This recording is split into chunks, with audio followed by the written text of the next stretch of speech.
أعوذ بالله من الشيطان الرجيم. بسم الله الرحمن الرحيم.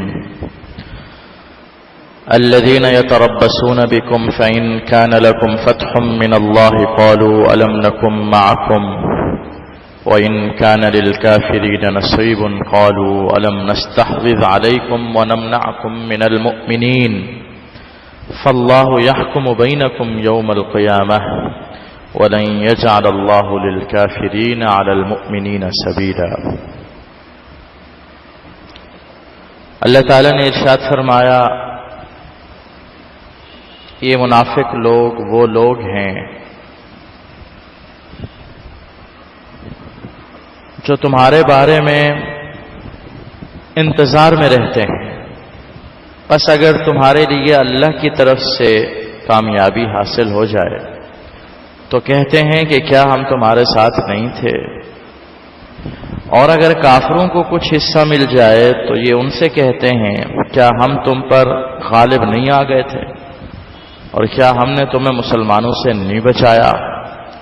بس اللہ تعالیٰ ہی تمہارے درمیان قیامت کے دن فیصلہ فرمائیں گے، اور اللہ تعالیٰ ہرگز کافروں کو مسلمانوں کے مقابلے میں غالب نہیں فرمائیں گے.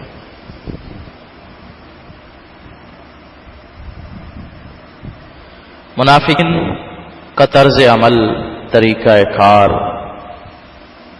یہ ہوتا تھا کہ یہ ظاہراً اسلام کے دعوے دار ہوتے، دل میں حقیقت میں کوئی اسلام اور ایمان نہیں ہوتا.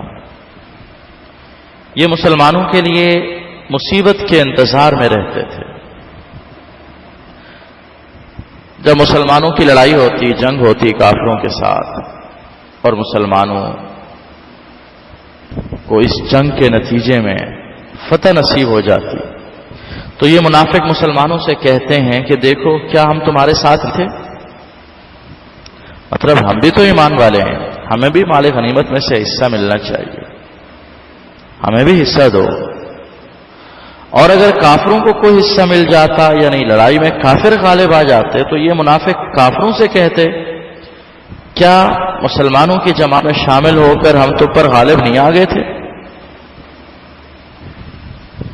کیا ہم نے تمہیں کرنے کے راستے نہیں بتائے، کیا ہم تم پر آپ صلی اللہ علیہ وسلم اور آپ کے صحابہ کے راز تمہیں نہیں پہنچائے، ہم نے تمہیں مسلمانوں سے نہیں بچایا. یعنی ہماری کارکردگی، ہمارے طرز عمل سے ہی تمہیں غلبہ ملا ہے.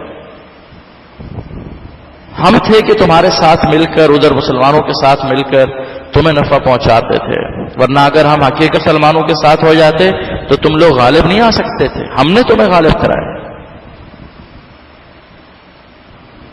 تمہاری کامیابی میں ہمارا عمل دخل ہے. یعنی جدھر ان کو مفاد نظر آتا ادھر ہی وہ اپنے مفادات کے لیے پہنچ جاتے. دو رخے لوگ تھے، دو چہروں والے لوگ تھے.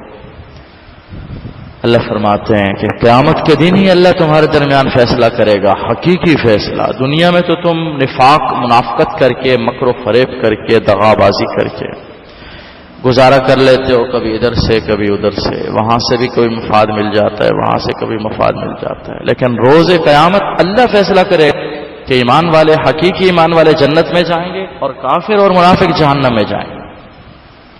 وَلَنْ يَجْعَلَ اللَّهُ لِلْكَافِرِينَ عَلَى الْمُؤْمِنِينَ سَبِيلًا. جب قیامت کے دن فیصلہ ہوگا، اللہ کافروں کو ایمان والوں پر کوئی غلبہ نہیں دے. دنیا میں تو مسلمانوں کی آزمائش کے لیے کافروں کو ڈھیل دینے کے لیے غلبہ مل جاتا ہے، لیکن روز قیامت مسلمانوں ہی کا غلبہ ہوگا.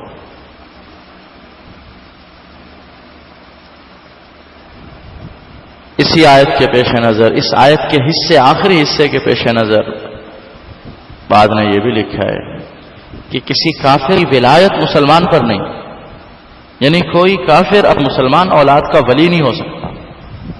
کافر اپنی کافر اولاد کا تو نکاح کر سکتا ہے، مسلمان اولاد کے نکاح میں اس کو سرپرستی کا درجہ حاصل نہیں ہے، وراثت نہیں ملتی.